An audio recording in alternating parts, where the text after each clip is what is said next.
What's up, guys? Welcome back to the Sports Weekly podcast. I'm your host, Christian Royston, and I'm here with my co-host, Logan Shanks, and a very special guest, Iowa State defensive lineman, J.R. Singleton. How you doing today? I feel great, honestly. I'm glad to be on this podcast. Thanks for the invite. We're glad to have you. We'll start with the most recent thing, TCU game. What was the vibe like on the field for you? You got a sack in that game, so obviously, and playing on a special night, that had to have been a really cool atmosphere. Yeah, just being a young African-American, having the opportunity to play in the 100th year anniversary of Jack Trice's passing is awesome. Without him, I wouldn't be here right now. So I felt like it was a huge sense of pride going into that game and just an honor to be able to have the opportunity to go out and play on that field and, just make him proud and his family. So It was your second sack in 3 games, and I don't know if Christian told you this, but it was the Oklahoma State game. I woke up that morning. I told him, I don't know what it is, but I feel like J.R. Singleton's getting his first career sack for this game, and you did. And what was that feeling like? Just this is your 3rd year with Iowa State, so what was it kind of like to just get that, especially at the home crowd and whatnot? Yeah, it was awesome. It's been a long time, been fighting a lot of injuries through my years here. I feel like the coaches have never wavered from me, so I really appreciate them for that. And it's awesome that the fans here have been loyal to me, and it's kind of nice to see, the fruits of your labor kind of pay off finally. So, yeah, and, speaking of injuries, what was maybe your biggest on-the-field injury, but also, biggest just injury throughout life, and something maybe that you had to struggle through? Yeah, I think the biggest thing for me was my knee injury, my redshirt freshman year.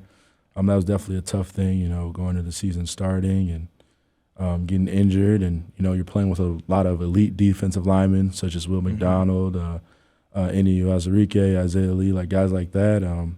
It's really tough, but I think I learned from it. I grew from it. So, honestly, I don't have any complaints. I'm really glad for what trials and tribulations I've been put through. So Right. And, you talk about the defensive linemen that have gone through Iowa State, obviously Will McDonald, guys like M.J. Anderson. What have they kind of been like? What were they like to you? Like, what did they teach you while they were here and them kind of leaving this year? Have you felt like a leadership role to take over? Is that something kind of Gary's done as well? Or Yeah, I definitely think there's been a leadership role that I've had to step into with the defensive line, being the oldest guy in the room now. But also learning from MJ and Will, I think I learned just play free. You know what you know. You have a God-given ability, and no one can take that from you. The only person that can slow you down or stop you is yourself. So, I know you guys have seen all the videos of Will and everything. He's a free spirit. He's a very confident guy. So I think that's what I learned from him the most. I think that's obviously probably his most elite trait. Everyone talks about the physical things that he does, but his most elite trait is his mind. So I like that, just play free. I was talking to him during the pro day when, he was putting on a show for pretty much everybody, and what he was talking about was he didn't really want to model himself after anybody. He wanted to just be the Will McDonald. So is it like kind of cool to see him just be in the NFL? He had a fumble recovery, what was that, yesterday? So that was pretty neat. Yeah, it's honestly awesome just to see some guys that you've played with in the NFL. Jake Hummel, Breece Hall. I used to go fishing with Brock, hanging out with Will. It's really awesome to see those guys and the work that they've put in here and see that it actually paid off. So it's really exciting. I think it kind of keeps me hungry and makes me want to keep working and producing. So did you watch Brock's game last night? Yeah, actually, yeah. It was really awesome. He's been on a tear. Yeah. What is it? 9-0 or something like that. It's something crazy. 10-0 now. 10-0. Yeah, that's wild. Yeah. He was making some crazy throws too. Yeah. Definitely not a system quarterback. Yeah. He has the arm. Yeah. He's a very, everyone wants to talk about like the talent, but again with him, his elite trait is his want to win and to take people with him while he's winning. So I think that's just tells in his play. So Yeah, they were, talking about his like in the past, like 7th grade football. I think I actually didn't know this until they brought it up on the screen. But he was, they asked him what he wanted to do if he wasn't playing quarterback, or what his second option was. He was like, "Oh, my second option is quarterback." He wants to win. So I thought that was pretty cool to see. yeah, it is honestly. I think in today's world, a lot of people try to put restrictions on you and what you can and cannot do. But I mean, I think this goes for anybody in the world. Not let anyone do that to you. You can reach any heights that you put on yourself. So, Yeah. And, we've talked about the impressive defensive linemen that I've gone through with like Will and MJ and yourself. What's kind of like Eli Rashid been like for you as a coach? He's been with this program for a really long time. And also just for him to, he also was the one that, is he the one that decides who wears 58 before the season? I think it's multiple people that go into that process. I don't really know exactly who's all in that process. I'm sure Coach Campbell has a say in that too. But Coach Rashid has been nothing but like an uncle or like a second father to me. I think everyone wants to talk about how great I've played in the past couple of weeks, but he's always critiquing me and telling me how I could get better, how my fundamentals, I missed this or I could have made this play. And I think some people, would get hurt by that, but I love that, honestly, because I don't want to just compare myself to, people on this team or, people in the Big 12. But, at the end of the day, I want to be where Will McDonald is. I want to be where Brock Purdy is, where Breece Hall is. And to get to that spot, you have to do things at a very high level. So, Yeah, that constructive criticism piece of it, I feel like that's also good in just, life in general. Has that kind of been something that you've seen through maybe not just football, but just everything? Yeah, 100%. I'm an only child. Grew up with my mom and dad, and, being an only child, all the eyes are on you at all times. I've been critiqued all my life, but I've known that it's been out of love.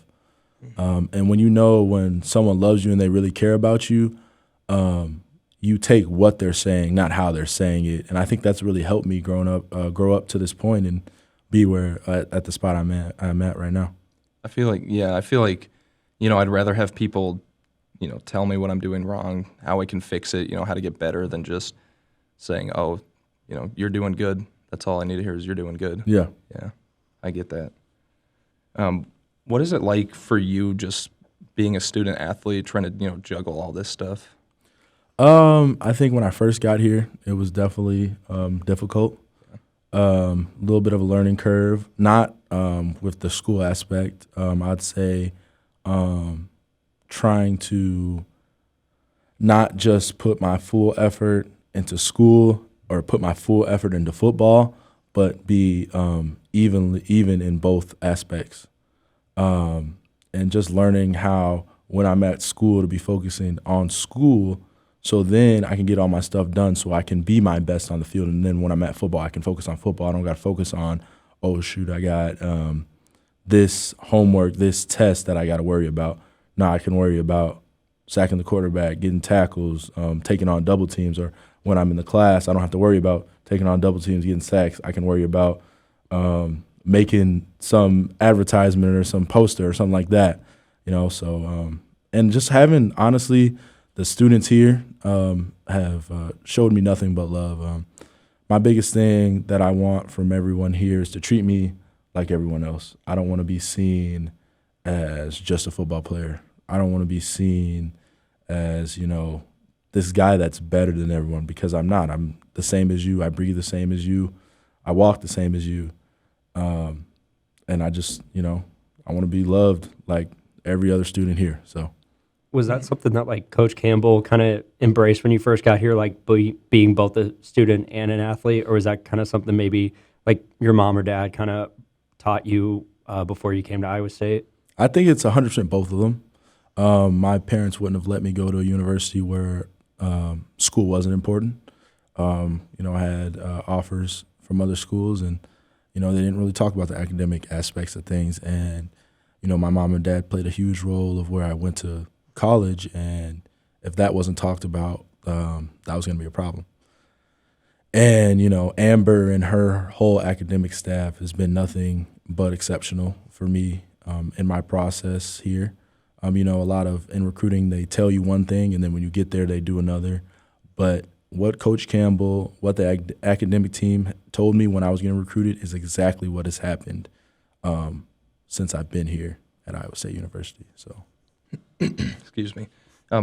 When you were deciding to come, you also had to decide on a major. You told us before that it was advertising. What kind of drew you into that, and are you kind of maybe thinking about doing something with that degree afterwards as well? Yeah. What drew me into it? I love to, talk, travel, convene with a lot of other people, and I think advertising is a great opportunity to do that. You can go into the marketing world as well. There's a lot of things you can do with it, but working at the Boys and Girls Club this summer, because, in the Greenlee School you have to have an internship. I think that really opened my eyes, and I think I would want to have an impact on younger people in some type of fashion. Maybe, start my own nonprofit or something like that. If I'm blessed enough to have the materials to, go on and do that, I'd love to, do maybe like nonprofit advertising, something like that. But yeah, I have no regrets about being in the Greenlee School, being an advertising major. So I love it. How was your time with the Boys and Girls Club? It was definitely a learning curve. Yeah. Before I went there, I didn't have really that much experience with younger kids, but I knew that I was going to give it my all, and I knew that I needed to impact those kids. Mm-hmm. So that was my most important thing. Like, if I wasn't perfect, I wanted them to know that I cared about them, and I was going to help them every day. Like, even if I wasn't with them, I was planning something for them to enjoy. So. And, you talked about, your life as a student, your life as an athlete, but what do you kind of do in your free time when you're not, out on the gridiron or in the classroom? Man, we don't get a lot of free time these days, but I like music. I like music. Old school music, Soul Train. I don't know if you ever heard of that. Just calling my parents, talking to them, just, praying, honestly. Keeps my thoughts, my mental under control. Being a student athlete can be a lot at times. Like, even when you're in a great situation like I am here, things can get away from you if you don't check your mental state. So I'd definitely say that. Yeah. Going back to music, I don't mean to put you on the spot. Do you have like a Mount Rushmore of people, like 4 artists or bands Ooh, that is hard. I would say The Temptations. Oh yeah. I would say, man, I feel like this is basic, but I feel like I have to. Drake. Mm-hmm. Yeah. He's killing the game. I would say he's the Michael Jackson of this era. Mm-hmm. You released a new album recently, right? Yes. Yeah. I haven't heard it yet. I've only listened to it a little bit. I haven't had time to really deep dive into it yet. Gotcha. Because, getting ready for games, you don't want to really like explore music. You want to listen to That's true. What is going to get you ready and get you jumping, get you going. And then I'd honestly say probably Michael Jackson and then Luther Vandross. They're all old school singers. I just like the rhythm, the beat, what they're saying, their delivery, just everything. I just love everything about it. So, have you ever thought about jumping into the music world yourself? I can't sing. I can't sing at all. I cannot sing. I can't write a verse. I can't do any of that. I wish I could. It's an awesome talent to have. So they got writers, auto-tune. And then also with, you have to travel a lot for the team. You talk about not having free time. I assume that kind of cuts into it too. Does that also cut into class work, or like how does having to travel all the time work? No, I think as we talked about earlier, the adjustment with school and everything. I think if you are disciplined and you know where you want to go, you create a schedule for yourself, and you stick to it. So I always have enough time to do my homework. Like today on Mondays, before I came here with you guys, I was doing homework for the last 2 hours. I don't have any classes on Mondays, and I could just lay in my bed and, mess around, but I know to be my best on Saturdays, I have to get the bulk majority of my homework done on Sundays and Mondays. And obviously you have the other assignments that you have during the week, but if you communicate with your professors, and those sometimes when it's a larger assignment, saying like a 5-page paper or something like that, they'll give you, maybe like a day extension or something like that. As long as you have a clear line of communication with them and you get everything else in on the dates that they're asked, I think they're extremely understanding about stuff like that. Do you have more free time when, like next semester when you're in the off season? I'd say definitely yes. It's still not a ton, as a lot of people think. I think I got to explain that to a lot of people, Yeah. Even though we're not playing games, we're still practicing, we're still lifting, Yeah. we're still watching film. It is a job. It is a job, but it's something I love. I've loved it since I was 8 years old, and I wouldn't trade it for the world. So This is kind of a curiosity question for me, but when you do watch film, is that with the D-line room and with Eli, or is that with Coach Heacock as well, or kind of what is that setup? I'd say film is you do it with the older guys, when you're younger, and then as you get older, you start venturing out and watching it by yourself, and there's just tips and things that you look for to make you play better, play faster. But I mean, you're always watching film with the coaches. Like, I feel like that's just granted, them being a coach and trying to help you reach your best ability. They're going to watch film with you and, critique and everything like that. So, Has Gary kind of been someone that has helped you along the way ever since you got here, like with film and whatnot, and just looking at assignments and everything? Gary has been a huge help for me, not just X's and O's wise. I think he's a guy that I'd count on to tell me the truth, to hold me accountable. When I don't want to say falling off is the word I want to use, but kind of going down the wrong path, like taking one step in the wrong direction. Like, hey, like you took a shortcut, like you need to go back and do it the way that got you here, type thing. I think he's a great guy for that. He's a great leader of the defense, and I'm really grateful and thankful for him for being that type of guy, that voice. So, Going back to, you said 8 years old. Yeah. You chose. I guess what kind of drew you to the sport, and what has your journey been like throughout? Yeah, I used to watch sports. I feel like a lot of kids did when they were a little kid. Sat down and watched it with my dad on the couch.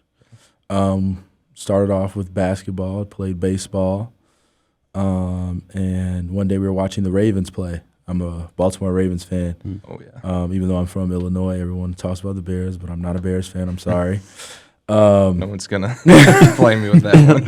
Yeah. And just watching Ray Lewis, Ed Reed, Terrell Suggs, watching them fly around, Haloti Ngata, watching them fly around to the ball. I know everybody wants to score touchdowns and stuff, but that, I don't know, at 8 years old, that excited me watching them play. And I always wanted to play defense. Now, I started off wanting to play linebacker, but, my mom was cooking too much good food, so the linebacker deal didn't work out.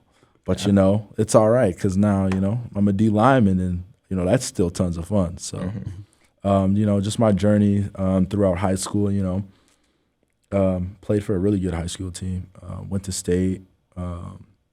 We lost, but I played with some really good teammates, other Division I players. I think I've always had friends and guys that push me to be reach my best potential.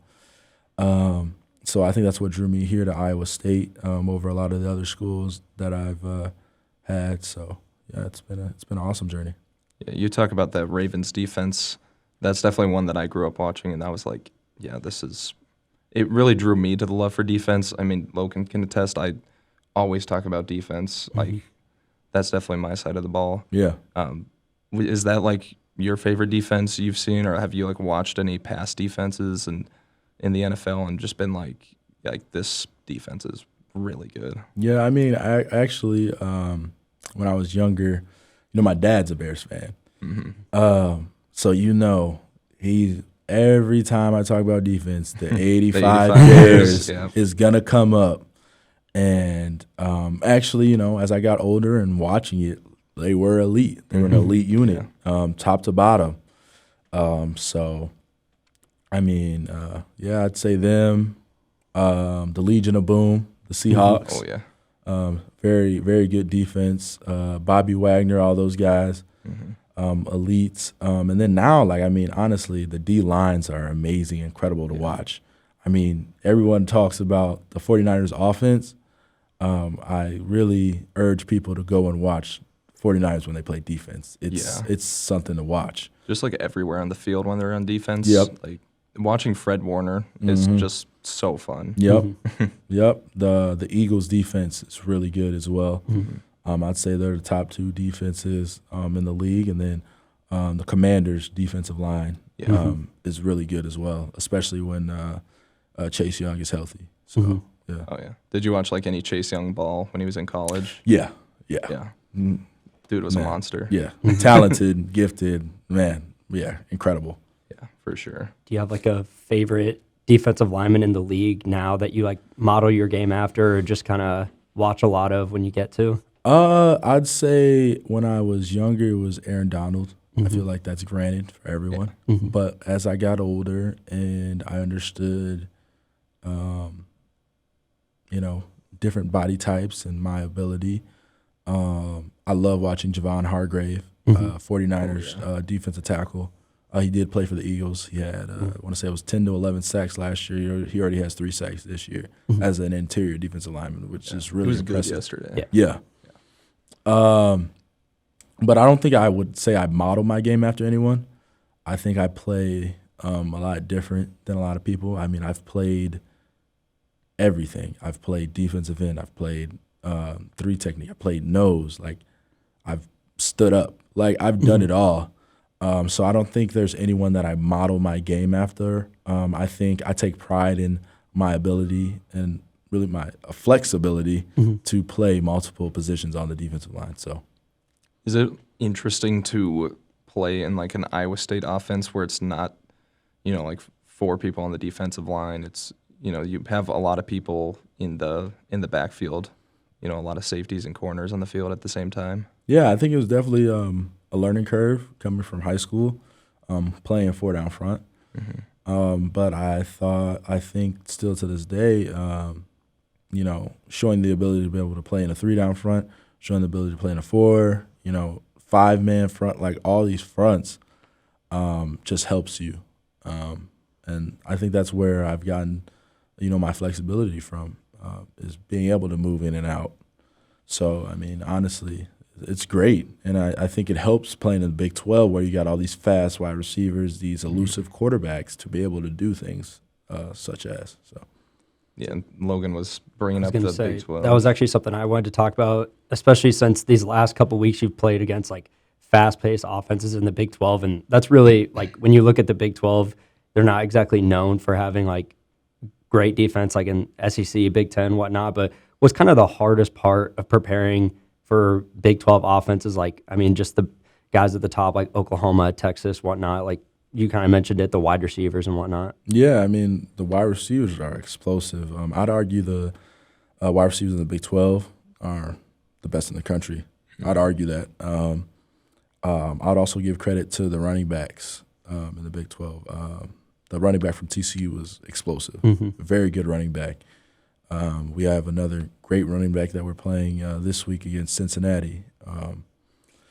So, I mean, every week is a test. They have their different challenges. Every coach has their scheme that they put out there, and all the Big 12 teams run their scheme very well. So, I mean, it's fun. I love it.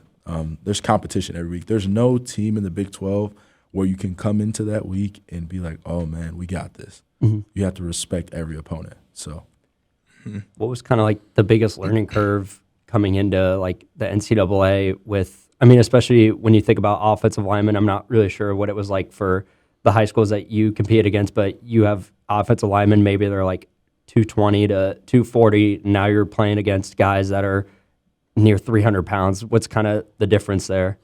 yeah, I'd say, I went to camps and stuff before I came here. So I don't think the size really got me. I would say the pace that they move, which is, I know that probably surprises a lot of people when I say the pace, but like these aren't just big dudes. Like they're big dudes that can run. Like they're running off the ball. They're running laterally, like outside zones and stuff like that. The pass pro, they have elite feet. So I think that was definitely the learning curve for me. Like you gotta be fundamentally sound, have your eyes in the right place, and know what you're looking at to be able to make plays and help the defense be great. So I like that you bring up the pace because I feel like a lot of people maybe think too much like, oh, they're big. That's why they're offensive linemen. Yeah. But, I was watching people like Mekhi Becton when he was coming out, and that dude was like 400 pounds and moving, running under 5 seconds. Like, how crazy is it to be on the field, maybe like in the trenches with just that amount of explosiveness on both sides? yeah, I mean, honestly, I love it. I love the competition because competition makes you better. And I think a lot of people misunderstand, like you said, the size thing.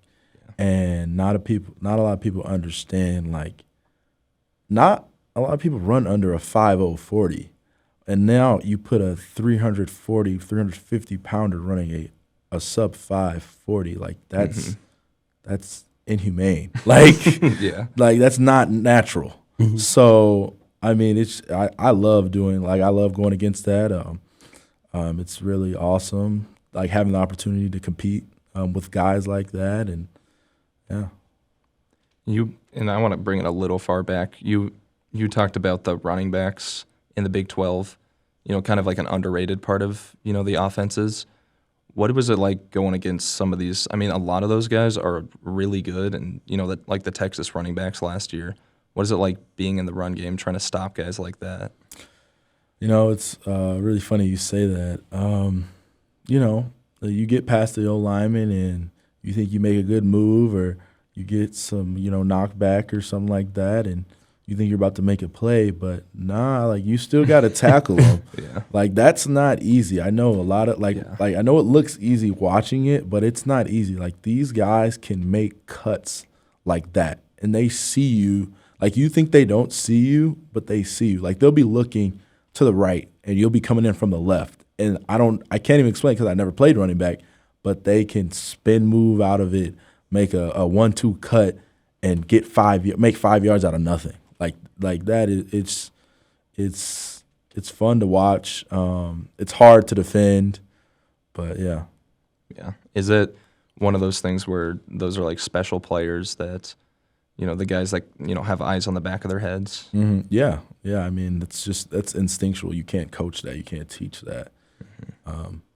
That's what sets the greats apart from everyone else. So yeah, that's kind of like I maybe don't really like the I don't really know what to call it, but the narrative like in the NFL of running backs are disposable. They don't need to like pay them. Yeah. Is it you going up against like seeing those running backs in person? Does that kind of change your mindset on that of like, these guys they're good. They deserve what they have in the NFL. Yeah, they deserve. I think they deserve to get paid. What they do is difficult. They're asked to do more than a lot of physicians. They're asked to run the ball. They're asked to block for the quarterback. They're asked to catch the ball out of the backfield. They're asked to spread out wide and run a route like they're a wide receiver. Like you're getting multiple positions in one, and to undervalue that, I think is it's very tough. But we've had some great running backs here: David Montgomery, Breece Hall. Yeah. So I mean, we got a stable of great running backs right now: Abu, Eli, Cartavius, and we got some more young guys that are going to come help us as well. So, What was the energy like on the sideline when Abu ripped off that big run for a touchdown? I made a joke to him. I was because I always heard that he was super fast in high school, but I'd always joke with him. I'm like, I haven't seen it yet. I haven't seen it yet. Yeah. And he came to the sideline, and I was like, all right, you can run a little bit, and he started laughing. But it was awesome. Like, it was awesome to see him score. He's a great guy, humble, hardworking, and always wanting to get better. And I can say that about all of those guys. I think that room is just awesome from top to bottom. Yeah. I think all of our rooms are awesome top to bottom. Personality, work ethic, and all that. This team is it's something special, honestly. And I know a lot of people don't see that yet, but we have a good nucleus, and I think the Cyclones have a opportunity to be good for a while. So, What's it kind of like to have this sort of growth? I mean, you get the win against UNI, and then back-to-back losses, and then moving on later as a defense, having to just make mid-season adjustments. Really, you go in kind of thinking one thing, and then just you've been through this obviously a couple of years now, but just having to make those mid-season adjustments to make things better. I mean, what is it kind of like as a defense to prepare differently, and just also just especially have a bounce back against TCU at home? I don't think you prepare differently. I think the foundation is already set. Having an elite defensive coordinator such as Coach Haycock, you don't rewrite the book. It's already written. I think you just go back and you fine-tune the details, because that's where it goes wrong, is in the detail. It's not the structure. I mean, just fine-tuning the detail and being your biggest critic is very critical to having success on defense, especially in the Big 12. So, And you talk about this team being special. I think a lot of people maybe weren't seeing that earlier in the year. And I think, talking to the team a bunch, we, obviously knew the talent was there, and maybe more than most people would. But now these last few weeks, starting at like the Oklahoma State game, it seemed like everybody came alive, and now the TCU game. Is it cool to see people actually starting to buy into it and be like, oh yeah, this team actually is good? yeah, I mean, it's definitely nice to have the fans behind you. But I feel like at the same time, as long as you have your brothers, everything's going to be all right. It's just like family, I know you guys probably have siblings and things like that, and if you got them, you're going to be all right at the end of the day, because you guys have been through it together, and you guys worked through things when nobody else was looking. So as long as we believe in each other, we're going to be all right. But going into Jack Trice and running out there to those fans every weekend is awesome. So, yeah. And you talk about the family aspect of it. Can you go into maybe some of the younger guys and, getting them built up in the culture, and, since they're going to be the future of Iowa State? Yeah, I mean, those guys, they have a lot of talent. It's just like when I was young. The older guys taught me things and, fed it to me, and then just being willing to take the information that you're getting and using it. And I have no worry about these guys doing this. They're hungry. They want to play. They want to win. They're competitive. And that's the key. So, yeah, they're going to be awesome. I think really looking from my perspective, you've seen a lot of the ups and downs throughout the years. I mean, you even go back to 2020. That's a team that they go to the Fiesta Bowl. You go into 2021, and there's preseason in the top 10, and then you have an off season like this where just going in, people are looking at you like underdogs, like last in the Big 12 or one of the last teams in the Big 12. How do you really take that going into this season, knowing that you've seen the highs, but then just like blocking out some of the noise from the outside and, sitting right now, back at 3-3? Yeah, I mean, we've been in a lot worse places here since I've been here. I think a lot of people forget also in 2020, everyone wants to talk about the 2020 season, but our first game we got blown out by Louisiana. And I think a lot of people forget about that. So sometimes you just need those wake-up calls to kind of get it jolted. So, I mean, I wouldn't say we're relaxed, we're comfortable, or we're happy about where we're at.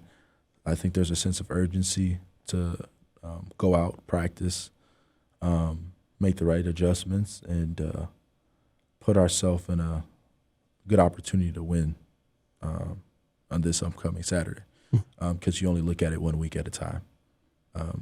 We haven't looked at any other opponent besides the one that we have on Saturday, which is Cincinnati. So, What have you seen so far from them? I know it's a little early, but yeah, I mean, they have an explosive QB. He's got a great arm. Running back, as I said earlier, very shifty, very shifty guy, and their O-line moves very well. So it'll be an awesome challenge for us. what has been the hardest O-line that you've had to go up against? I wouldn't say one O-line typically was harder than another. They all did something different. Yeah. They were better at something that the other one didn't. That all comes back down to the scheme of the offensive coordinator that runs that team. And like I said earlier, whatever scheme that whatever team we're playing runs in the Big 12 runs at an elite and high level. So, I mean.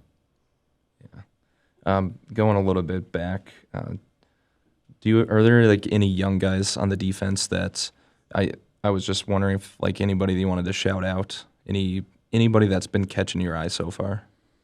Yeah, Maybe guys we haven't even heard of. yeah. I mean, there's a lot of guys, young guys that are going to be great. I'll just let that unfold. Gotcha. You'll see it. You'll see it when it happens. Their destiny is their destiny. When it's their time, it's their time. So, but I already see it. I'm excited. So, I'll let you guys see it when it happens. And Going back to kind of recruitment, I was just looking at you on like 24/7, 14 offers, 2 of which that were in-state. What really went into the process? You've talked about some reasons that made you choose Iowa State, but what was it like talking with your family, especially, as an only child, being like, hey, I'm going to go out of state, and just kind of the, just the process of deciding that as well? yeah, the saying, the apple doesn't fall too far from the tree. I think my parents had the utmost trust and belief that no matter where I went, I was going to go do the right thing, and I was going to do what I promised to do, and that was to go get a degree and play the hardest that I can play. And I've done that to this point. And, just talking with them about the whole process, it really just came down to how I felt, what the academic team talked about, what the head coach had in mind for me, and just observing the room, having the opportunity to go in D-line meetings before I would be there and see how the position coach responds and acts around the D-line was definitely huge too. So, I guess what have you liked more, Iowa or Illinois? I know Iowa kind of has its quirks. Like, are you asking me like just Iowa as the state or Iowa as just the university? Or Maybe we'll start with Iowa as a state, because I know that's kind of a big thing with Iowans is we're not the biggest fans of our own state. Yeah. I'd say definitely learning curve, different from what I'm used to.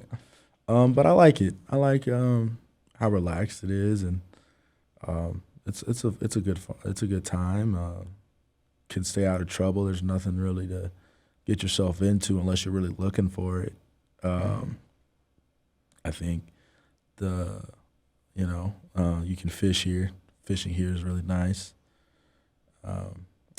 State of Illinois, I mean, honestly, I've been there my whole life. I've lived in the same house my whole life. I always have love for the state of Illinois. Yeah. So, I mean, they both have their perks, like you said. So, And talking about fishing, is that something that's, when you do find free time, that's a big thing that you like to do? that's more of like an off-season thing. Gotcha. Can't really do it in season. That's true. Not a ton of not time. not enough time. Fishing is a time-consuming thing. It's not something that you really want to rush. It's something when you have time, you want to sit there, relax. And I think a lot of people that like just get into fishing talk about like they want to get the catch. Yeah. But it's not always about the catch. It's about enjoying the environment that's around you and enjoying the blessing that's God given you. So Is that like one big thing that why you like recalled your fishing with Brock and stuff? Like it's not really about like the fishing. It's about, being able to go out there and just spend time maybe with, the vibes about fishing. yeah. I mean, it was a great experience. Honestly, before I got here, I wasn't huge into fishing. Yeah. I'd say Brock and one of my other teammates, Blake Peterson, really introduced me to that whole, fishing thing, and I've just caught on to that. And then, I mean, another thing I do in my free time in the off season, I like to golf. I golf here and there, but I'm trying to get good at little things like that. I feel like I talk to a lot of old people, and that's what they do. Yeah. And I enjoy it. So, but I'm also a competitor. So I'm not Tiger Woods, but I mean, I'll hit the ball far. It might slice a little bit, but it's fun. Yeah. I was gonna ask, are you good at golfing, or is it still learning? Like I said earlier, I mean, I played baseball. I swing it like a baseball bat. That's true. I do the same thing. Yeah, it'll go far. It'll go real far, but it's not gonna be near the green. Might be in the trees a little bit. I always love those courses that kind of go off to the left, because then it just goes into my swing. Yep. Yeah, there you go. So it works that way. But not a lot of courses do that. That's true. I feel like a lot more of them are either straight on or for righties. So Yeah. What's been the favorite course you've played at? there's a course in Illinois that my friend showed me. It's a hard course to play at. There's a lot of ponds, like big bodies of Gotcha. water, trees all over the place, but it is beautiful. It is beautiful. Like I said earlier, it's not always about the catch or getting the ball on the green or getting eagle or birdie. I just like the nature aspect of it is really awesome. So. And being a nature guy, is that something that maybe attracted you to Iowa State? Because, I mean, I know that I picked it because, I came to campus one day and I was like, wow, this is beautiful. Yeah, I definitely agree with you on that. When I was younger, my first, I'd say year and a half here, my roommate and I, Aunt Smith, we would go on bike rides, scooter rides, and just go walking around campus and just take it in. Honestly, this is a great time of year right now, actually, Yeah. to go around campus during the fall, seeing the trees change color, leaves fall off. Yeah. This campus, I'd argue it's the best looking campus in the world. Yeah. So, What's your favorite season? Is it fall? no. Oh, really? My favorite season is summer. I do not like the cold at all. Oh, really? I don't like the cold, but I do enjoy fall. I do enjoy it. It's still, I can handle it. I can handle it a little bit.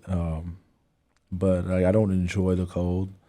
But I mean, when it's football though, I do enjoy that. I don't know if that makes sense, but I feel like when it gets cold outside and you're playing football, like it's that time of the year, like it's crunch time. So I love that, like the smell in the air. You know, it's like it's about to be playoffs. It's about to be, you know, time for a bowl game. Like it's about that time, you know. Yeah. So I love like you're heating up in the conference play. Like I just love that. That means the competition is coming. So Yeah, I know my favorite season is fall for a few reasons. I like the weather where you can wear like a sweatshirt and then also wear shorts just for a little bit. yeah.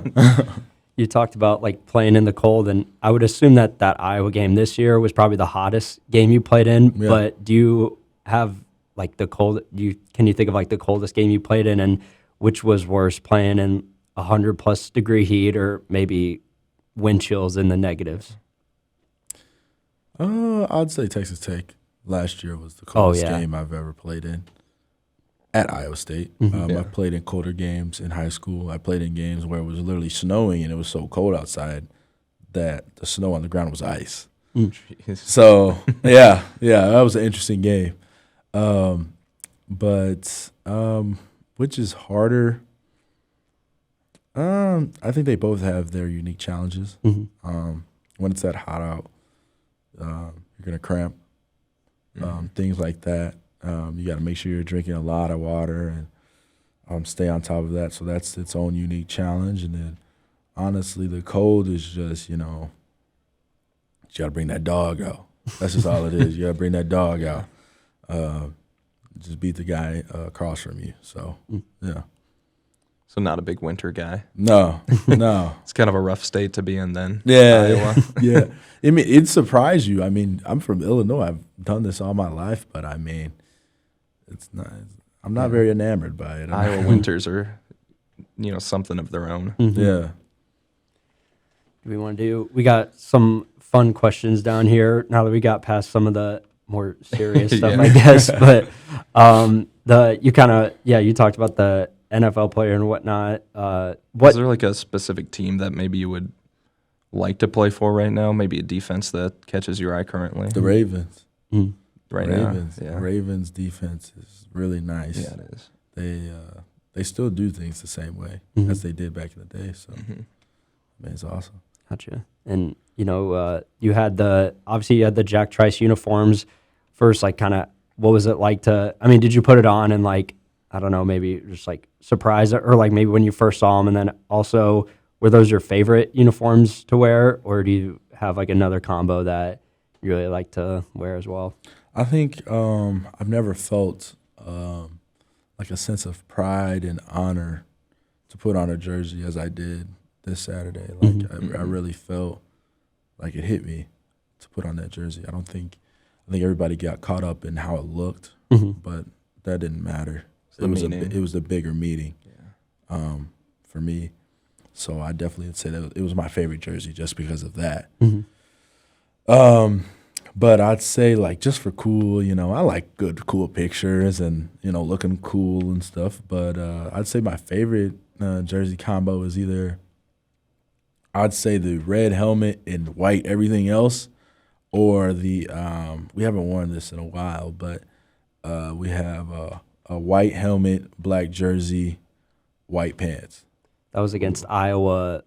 Was it last year or 2 years ago? Yeah. I think it was. Yeah, we wore it against Iowa. They also wore it against TCU in 2019, I want to say. Oh, okay. Gotcha. So they only wear that one a couple times, but I think that really is a really nice, you know, jersey to put on. Obviously, everyone loves All Blacks. I mean, you know what time. You know what? Yeah, you know. Everyone knows. Everyone in Ames knows what time it is when we put the black jerseys on. So. Yeah. And you guys also, I feel like you guys play better in the All Blacks too. I don't know, like maybe it's just the night game atmosphere, or it's, you know, maybe a home game at night as well. Is there something about putting on those black jerseys where you're like, all right, let's let's put on a show. I mean, I feel like every game, you know, you go out there, you play as hard as you can. Yeah, that's true. I mean, yeah, they're really cool to put on, but I mean, at the end of the day, whatever jersey you're wearing, you still got to go out there and compete. Mm-hmm. So, yeah. What was your favorite part of the Jack Trice uniform? You know, just like, I know I really like the helmets with just like the aims on the side. Yeah. Well, you guys weren't going to be able to see this, but in the collar of the jersey, it said "I will." Yeah, I think I saw that. Yeah. That was probably my favorite part. And then I don't know if you noticed, it says on all our helmets this year, but in the back of the decal on the back of all of our helmets, doesn't matter what color helmet it is, it says "I will" as well. I like that. Yeah. And then I like those plain, like just like you know, like the Penn State Notre Dame type feel. So I like the helmet a lot too, like just that plain feel, like old school feel, with the numbers in the back, you know, just the aims on the side, like you said. Like, I don't know, I just like that. Like, you don't got to do too much for me. It's just like I like the plain, old school look. Gotcha. We talked about music earlier. Do you have like a go-to workout song or like a pregame hype song that you go to? Maybe like one or just a handful that like every game you listen to this.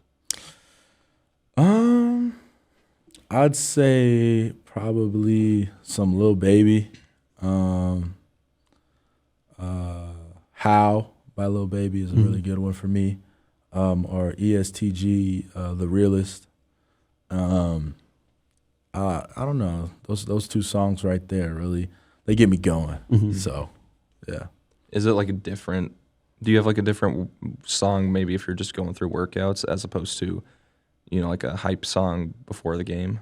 Yeah, I mean, some Lil Uzi. Honestly, some country does it every now and then too. I'm not gonna lie. Yeah, it does. I mean, being in Iowa, having these like my teammates. So That's true. It's grown on me. I enjoy it. So. Who put you on to country? I'd say the O-line, Tyler Miller. You know, older guy. He's not here anymore, but Colin Newell. You know, Brock listened to some country. You know, I mean, and then, you know, I kind of just, like, I'd act like I didn't like it when I was with them. And I'd be like, all right, let me go research this. Let me go think it. But like, okay, that's not bad. That's okay. What did he say? Oh, okay. All Get right. the Shazam out. Yeah. Just put it in my pocket, you know? Yeah. So, but yeah, I got a little country playlist now. You know, I like a little Morgan Wallen, Chris Stapleton. Oh, yeah. You know, yeah. Are you going to try and go when he comes to Jack Trice in May, I believe it is? Really? Chris Stapleton is, yeah. Really? Yeah. I did not hear about that. Wow. Yeah. Yeah, that'd be cool. That'd be cool. You got a favorite Chris Stapleton song? I feel like it's like it's got to be. You know what it is. Tennessee Whiskey. Yep. You already know, like I feel like that was like the unspoken. That's true, like that's like true. you know.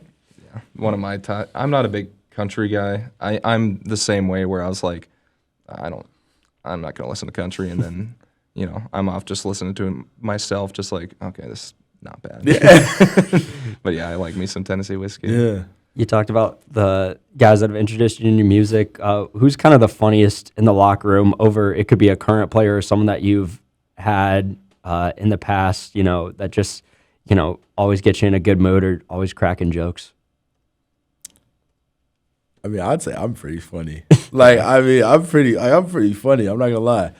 But besides me, Eli Sanders is pretty funny. Oh yeah. Man, Bo Freeler's actually pretty funny. Like Really? people, I know that probably surprises people. He looks like a super serious dude, Yeah. but no, he's funny. He's a pretty funny guy. Who else? Let me think. And I'd say Tyler Onyeta. Oh yeah. Funny, hilarious dude.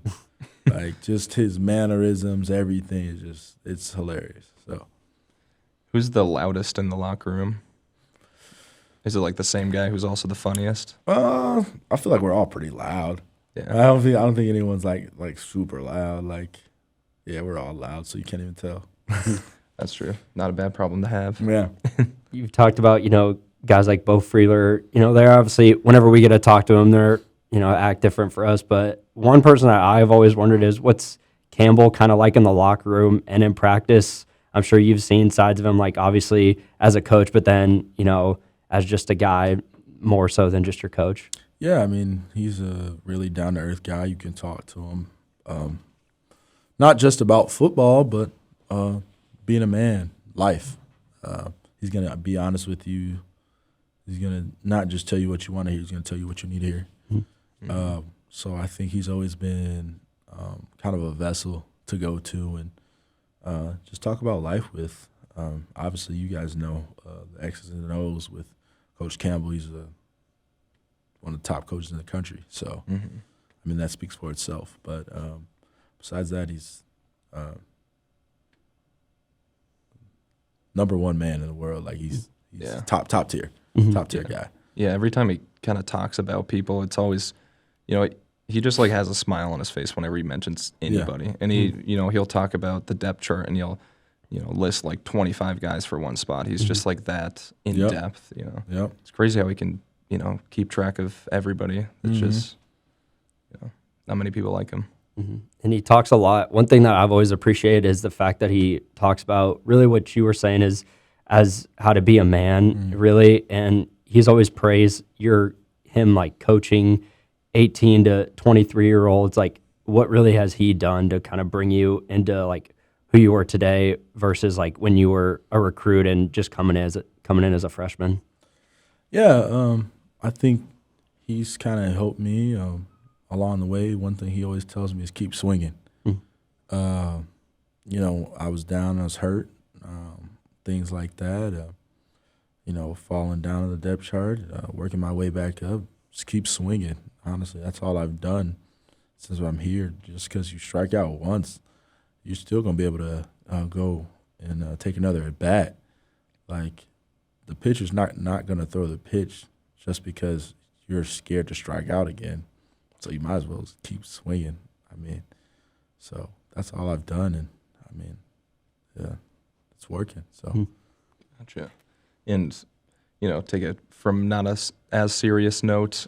Who is one player that you would maybe let date your daughter or your sister if you had one?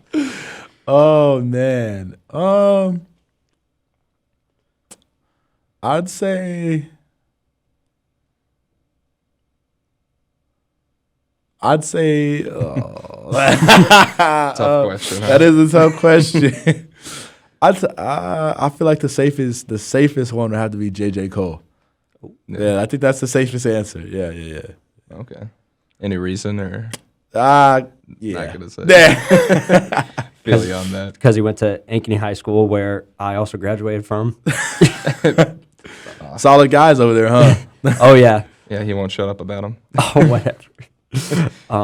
And then the last question we have here, this was one that I thought would be interesting. We have definitely some different builds between Christian and I, but what positions would we play on the football team?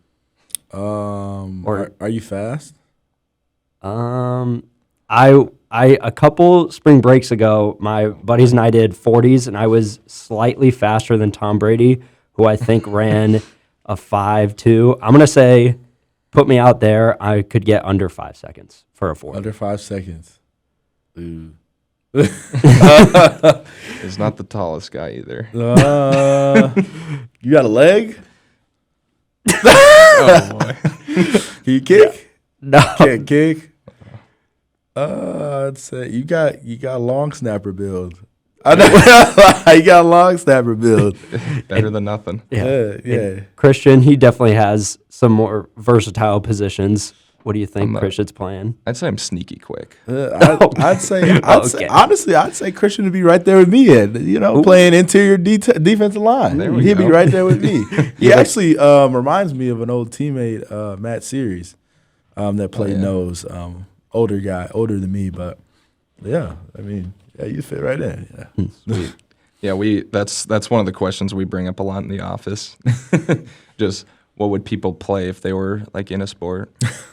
I'd not- say I've got a good Now, leg, if your too. 40 was like 4'7", 4'6", now I'd Yeah. put you out at like wide receiver, Okay. safety. Mhm. But you know what I'm saying? If you said you're right below a 5, like we talked about earlier, those Big 12 wide receivers, They're fast. I can't have you out there, getting burnt. So Especially with the corners. They're Yeah. going to be really fast. You know?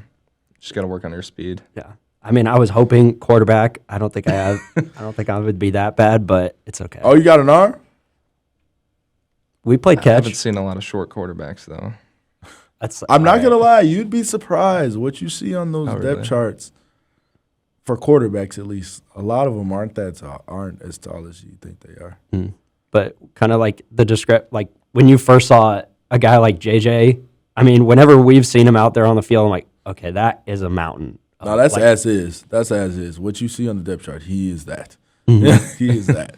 I actually heard that. So when he was in his recruitment process, he was putting down 6'6" because obviously 6'7" draws it a little bit away, but like 6'7" for sure, right? Yeah, 100%. 100%.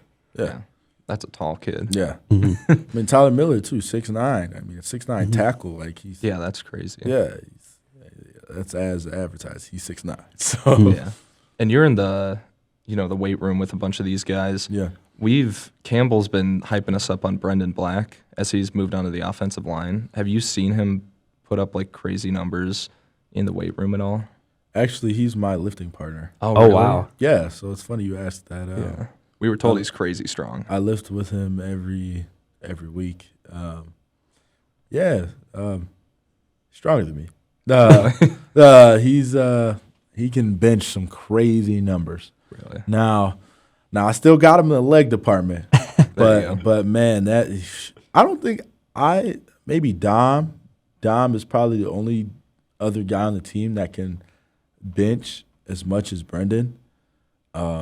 It's impressive. I've never seen a freshman that can lift that much. Yeah. So he's an animal. So I mean, and it shows on the field too. Like he's nasty. So Yeah, he was pushing people like all over the place Yeah. against TCU. yeah. Was he kind of like that in practice in the offseason, kind of trying to prove himself as a true freshman coming in?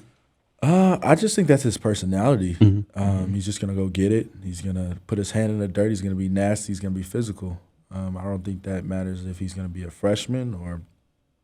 I think when he gets later in his career and he's like a senior, junior, you're gonna see the same guy in Brendan Black, same guy every day. So. And you talked about Dom. What numbers is he putting up on bench? It's been the craziest you've seen. I'm not gonna lie. I want to say it was like in the 450s. Jeez, I want to say it was 450 something. Man, it was up and down. Like it was up and down. It was impressive. Yeah, strong individual. Yeah.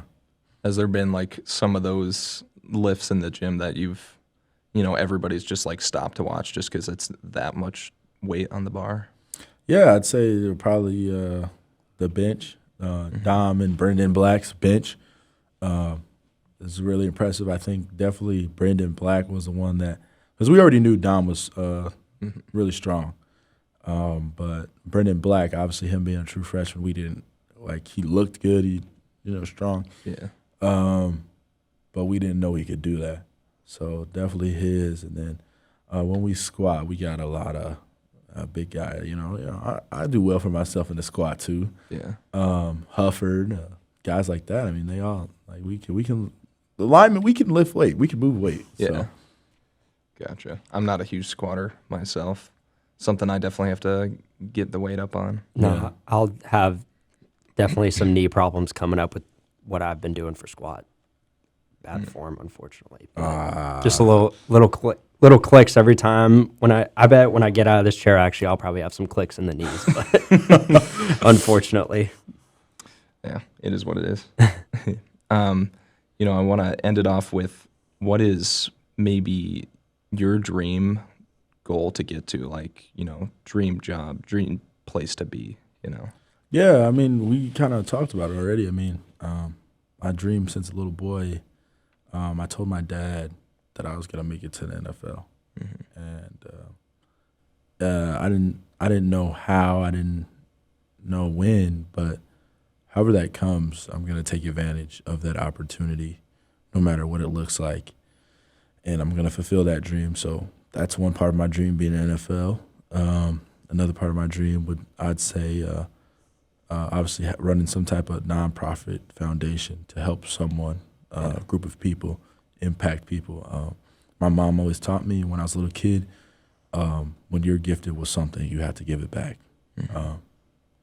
So that's very huge to me. And then I feel like a lot of people, I mean, just have a happy family, a happy, healthy family. Have a wife one day, and just have a healthy family. Being the only child, I want to have, big family, and just expand really. So yeah. I think that's just the dream for everyone. Yeah. Yeah. Well, thanks for coming on. Yeah, I appreciate you guys. Yeah. Awesome to talk to you. Mhm. Yeah. So join us next week where we, keep talking. We'll be following the Cincinnati game. So peace out. See you guys.